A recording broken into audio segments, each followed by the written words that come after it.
think you've all seen this before, right? So I want you to understand that this field is the source of all mind and all matter. Okay, it's what unifies everything. It's what's creating everything. It's the mind of the universe. So in the field, there's no forces manifest. So when you go into the field, you're just being. So sense that part of you right now. When you're in that state or when you're aware of the field, there's a part of you that is in that state of being. That part of you always exists, but our conscious mind is not aware of it. And so what we're doing is we're becoming aware of it. So all of this is about becoming aware of this aspect of ourselves that we haven't known. So essentially, when we were brought into this world, well, let me say this first. This field is the source of all of the information. So all of the potential energy that manifests the universe, right? It's the mind of the universe. So it contains all the ideas. So everything is an idea first, right? So the material objects in our world start as an idea first. We are an idea. We're a potential. Okay, so even some physicists call this an idea universe, like Amit Goswami. And so there's all these ideas or potential energies, potentials that exist in this field, and then they manifest as our physical reality. They manifest as experiences. They manifest as us. So when we were born, we were basically given a subset of ideas by the people who were here, who are already here, right? The souls that were already manifesting here. They handed us a set of ideas, and we took those ideas to be the only things that are real, right? We just assumed those were the only possibilities. We were taught that they were the only possibilities.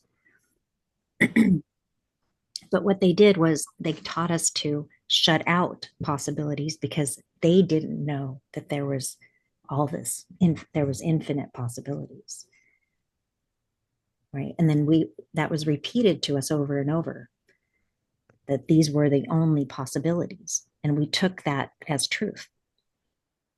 And we didn't realize that no, we live in a field, in a mind of pure potential, and anything you can think of is actually possible. And sometimes not in this reality, but in another reality it will be, because you wouldn't be able to think about it if it wasn't a potential. It wouldn't even occur to you because it's coming from this field. All possibilities are coming from the field, and we live in the field. The field is right here. So if you can think of it, it exists. It's a possibility.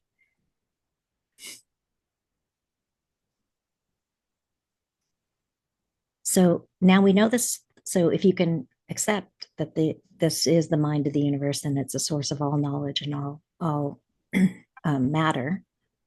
Okay, so the forces of nature are coming out of this field and manifesting the physical world. So we're in a dream, and that dream is God's dream, the universe's dream. And so if you can accept that this is true, then when you rest, when you have a part of your awareness on the field at all times, then, and it doesn't have to be at all times, but when you rest in the field and you know it is the source of all energy, all information, because energy and information are one and the same, okay, and all possibilities, then your psyche, your conscious mind is going to feel supported. You're going to start to feel more confident. You're going to feel energized. So you won't be so stressed. So when we don't know the field is there, and we don't know how to use it, we stress. We feel unsupported. We feel like we have to do it all. But when you rest in the field, you're going to make better decisions. You're going to make more powerful, more effective decisions, because when you rest here and you pull out an idea from here, it now has the forces of nature to support it.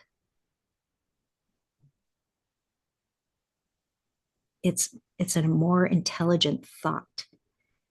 You're choosing from your connection to the divine. You're going to choose wiser. And because the forces of nature, gravity and electromagnetism, are coming out of that field, you're going to have that behind the idea. You're going to have more energy in yourself to execute the thought, the idea. So this is the art of being, or the science of being, and the art of living. Right? So the science of being is knowing the field exists, sensing and feeling it, bringing your attention to it. And then the art of living is then acting in this universe, acting in the world as you're connected to that. So this is, so the main principle of transcendental meditation, which is where basically what's happening in transcendental is you are, is it showing up like that? Okay. In transit, so we are all like individual waves on the ocean of consciousness, right? So we're standing out as an individual. Here's Kat, there's Megan, Dia, Sam, Elisa, Joe. So we're all standing out as an individual wave on the ocean of consciousness. Here's the ocean, right?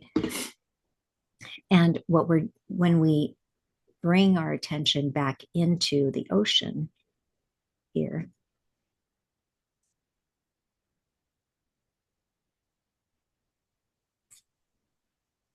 we are merging back into that state of being. You literally, over time, will start to feel the ocean inside of you. You will feel the waves inside of you. There's a beautiful poem by Rumi that talks about that. You will feel, literally, you'll feel waves inside the physical body, the waves of the ocean of consciousness, which we all exist in.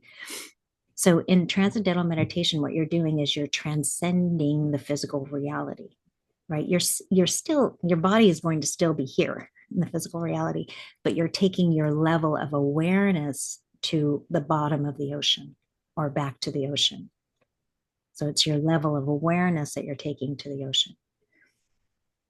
So in the actual process of transcendental meditation, that's what you're doing. And what I'm saying is, I want you to think about that through your day, is to realize the ocean's there. The mind of the universe is there. And just notice how that feels throughout your day when you know that the ocean is there, and that you know the ocean is holds the all the knowledge, all the energy, right? Infinite potential. In one sugar cube volume of space, there's 10 to the 93 grams of energy. That's 10 with 93 zeros behind it. That's enormous. We don't even have a name for that number. It's billions and billions and billions and billions and billions of energy, grams of energy. It could fuel the globe indefinitely. This is what our physicists are saying. Okay. So as you bring your attention back into the field, you get that support. So in the meditation, in transcendental meditation itself, what you're doing is you're bringing your attention down to the field, and then you will experience thoughts. Thoughts will start to bubble up again, and that's called the upward stroke of transcendental meditation. So in the downward stroke, we're using a mantra. We're given a word, and that word, you just repeat it over and over again. And as you repeat it, it'll start to slow down and it may disappear. And so where the thought disappears, so where the mantra, your speech disappears, you disappear into this ocean of consciousness.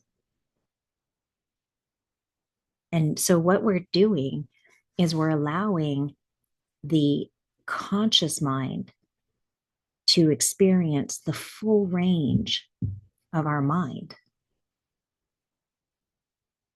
So normally we're only up here where the top of our mind, it's like an ocean, it's wavy. The top, there's a lot of activity, right? You have lots of thoughts, a lot of chatter in your mind, right? And so our conscious mind is only aware of this distance right here, of all the noise, the chatter that's going on. And when you do the mantra, when you say the mantra, what you're doing is you're going to the more subtle levels of thought. So at first, the mantra will be loud. Okay. So that's why this bubble is big here. It's loud. And as you say the mantra quietly in your mind, it's going to get softer and softer. The volume is going to get softer and it's going to become slower and slower. Do you see my cursor? I'm going down slower. And then it disappears. And when it disappears, what do you experience? Just pure consciousness, pure being.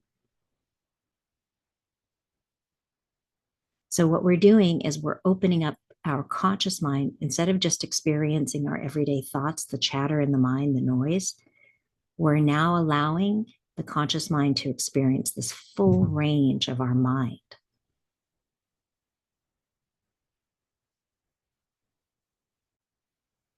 So normally we're only here. We are only experiencing this thought bubble, the wave, that chatter in the mind. And there's a lot going on there. But as we allow ourselves to experience the depth of our mind, where the thought originates, because remember, everything's coming from the field. Now we let the conscious mind experience this full range of the mind. And over time, you then just in your day-to-day, as you're constantly aware of the field, your mind will be quieter.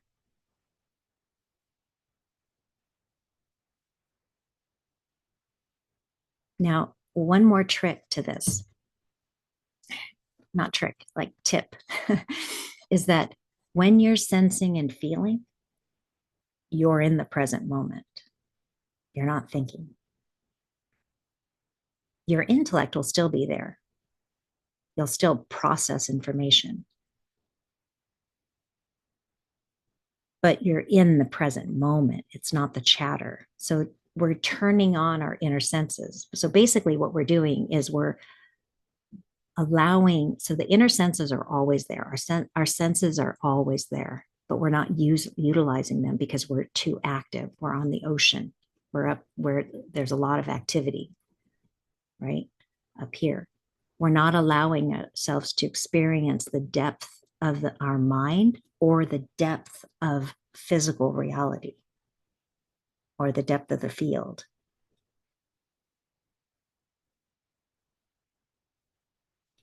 So it's about paying attention. This is why I say that Jesus and the other masters, they just paid attention to this. They paid attention to the field. And so we know that there's a lot of energy going on here, right? But we normally don't sense it. We normally aren't aware of it. And that's because we just weren't taught. We were taught to forget it, in fact, because I know as babies are experiencing the field much more than we are as adults, but then they're trained out of it. You guys have any questions about that?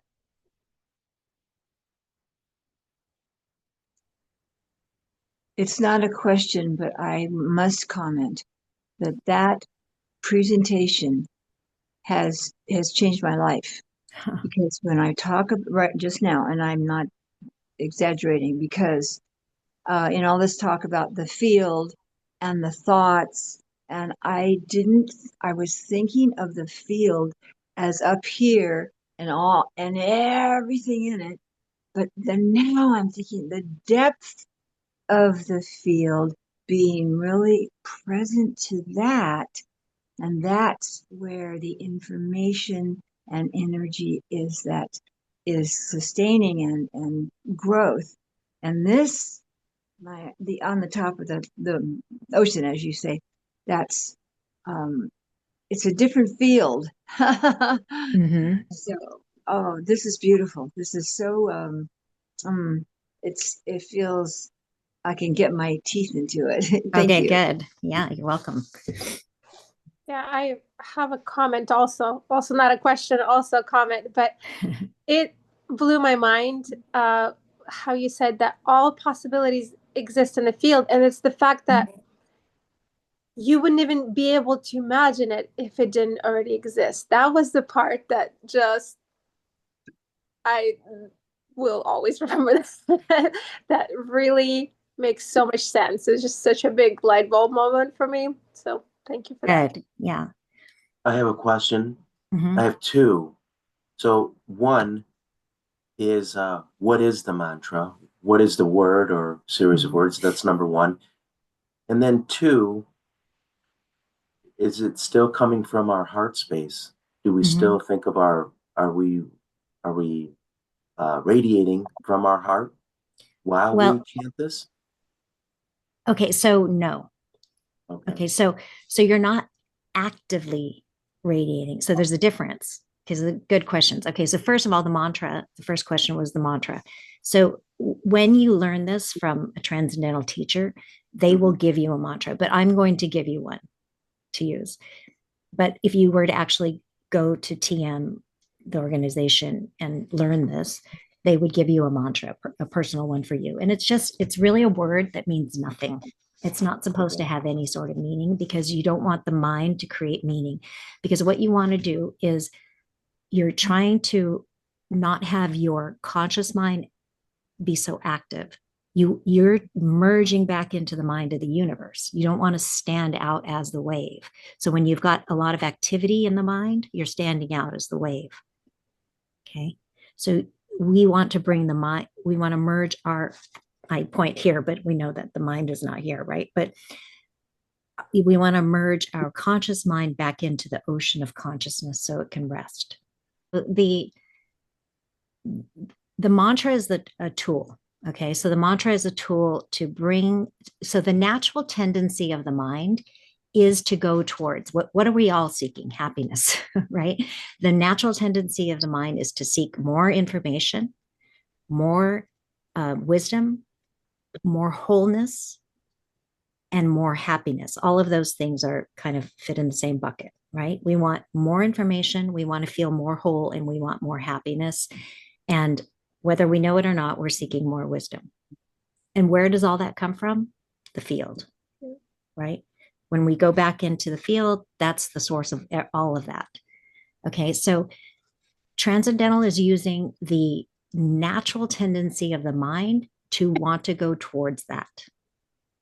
Okay, so, but we use the mantra to bring the mind down to the field. So you repeat the mantra over and over again. So the mantra I'll give you guys is Tu La, Tulah.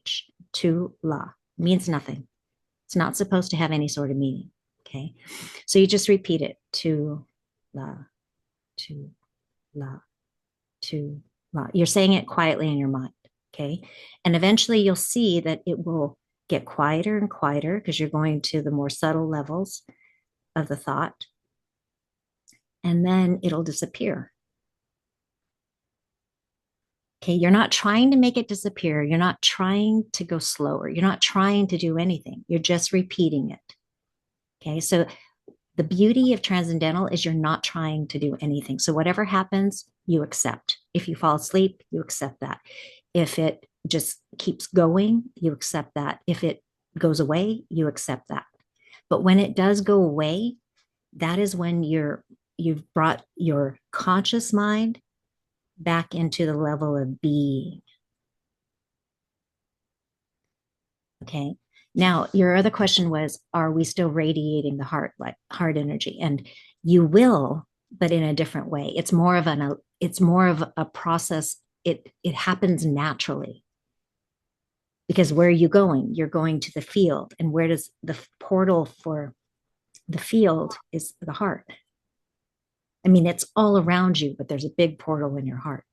So this is the difference between what Elisa was saying. So when you're actively doing something, when you're actively breathing, you are engaging the conscious mind. Okay. So that is a different state than when you're allowing the conscious mind to go back into being. If we would put an EEG cap on you and measure your brain waves, you would see that the mind is more active. It's in a different frequency, or the brain is more active. It's probably going to be in gamma. Whereas when you allow the conscious mind to just go back into the ocean, you go into an alpha 1 state. Every one of those electrodes would measure the same state, alpha. So you're not being active anymore. You're going into being where you're not active. So they've actually compared the 3 different types of meditation. So the open awareness, where you're open awareness versus where you're focused on something like the breath, versus where you do this automatic transcending. And there's different brainwave states for each one of those. And this is what leads to alpha 1, which is then they see the highest rates of improvement in all the health markers. So cardiovascular disease, heart, diabetes,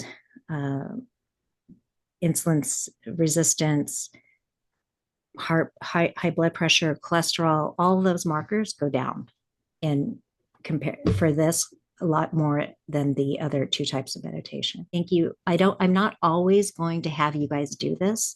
So I think it's a really good technique to include in your practice on a daily basis. Okay.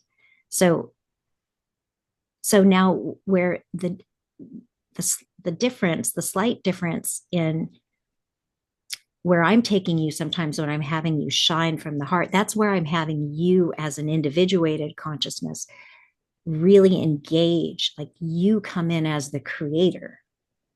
So you're being active as an individuated consciousness, whereas this is having you be inactive as an individuated consciousness. You see the difference? So when I'm having you shine your heart light, you're going to probably be in a gamma state.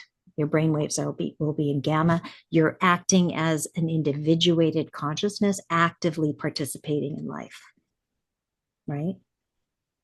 Now this, you're taking your conscious mind, so you're not going to be so active, and you're merging back into the ocean of consciousness.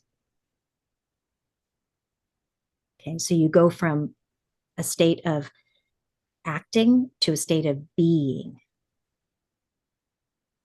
That's the difference. Now, the way that I'm also, part of what I'm also teaching you when I'm having you shine is that you're taking that part of you, the beingness, and you're incorporating it into your life. Could you say that maybe when you're shining, you're becoming more of the wave, and when you're just being, you're dropping back down into the ocean? Yes, exactly. Yeah. Yeah, you're acting as an individuated wave on the ocean, whereas when you are in being, you're part of the ocean again. Okay, so now this is really beautiful when you come back down. It's what'll happen is you'll just experience silence. You'll experience the ocean. Now, when you bring your level of awareness down there and you're just being, when you take action from that point, so like when you are down there and then you just slightly feel the heart, that energy from the heart will rise up.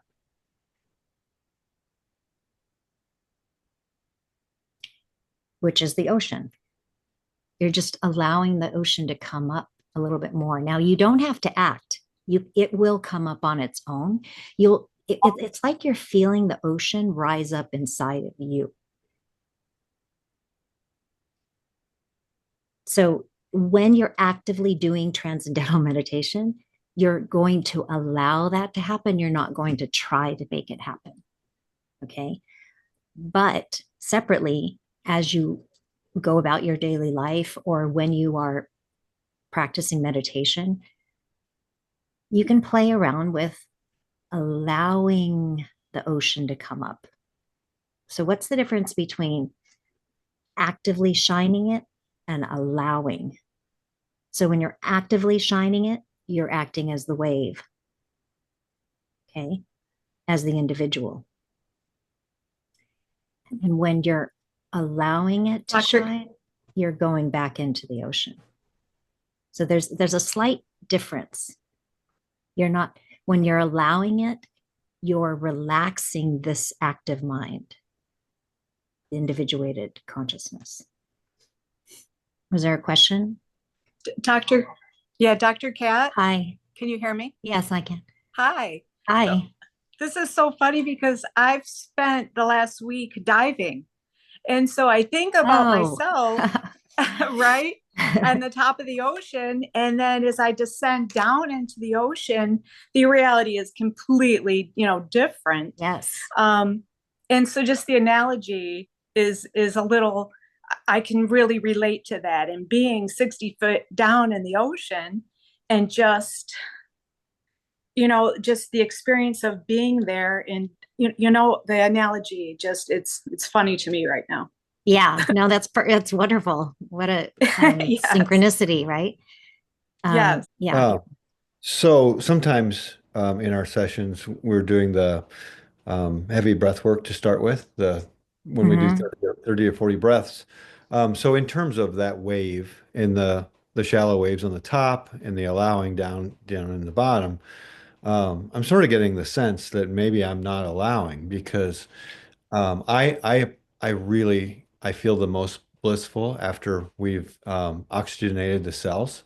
And I really enjoy that a lot. But a lot of the times when we don't do that, I don't feel like I experience as much bliss or nothingness if we don't do the oxygenating. So I'm just wondering, am I doing something wrong? Am I not allowing, Right. So the reason there's a number.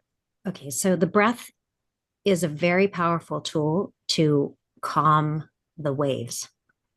Okay. So that's why it's been helpful for you. Right. And then when we don't do the breath, you don't experience that as much. Right.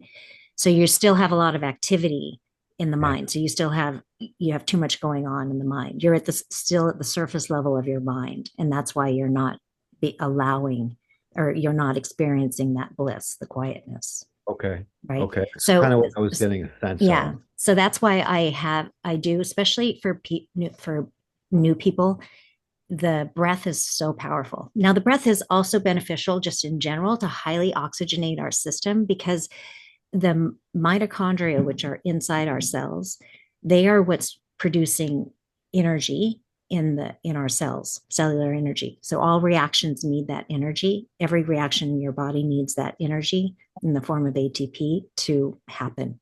But those mitochondria are interfacing with the field. And they're also getting energy from the field. So actually, the more coherence we create with the field, the less we'll need to eat. The mitochondria are getting the fuel from the food, but what is the food? The food is just the field. Manifest as food, right? So we need food, but we're also getting the energy from the field. And over time, as we raise our level of consciousness, we'll need less and less food. Okay, but those mitochondria are interfacing with the field, and that energy, the more you create coherence with the field, they're going to be energized by the field and less by food. But that step also needs oxygen.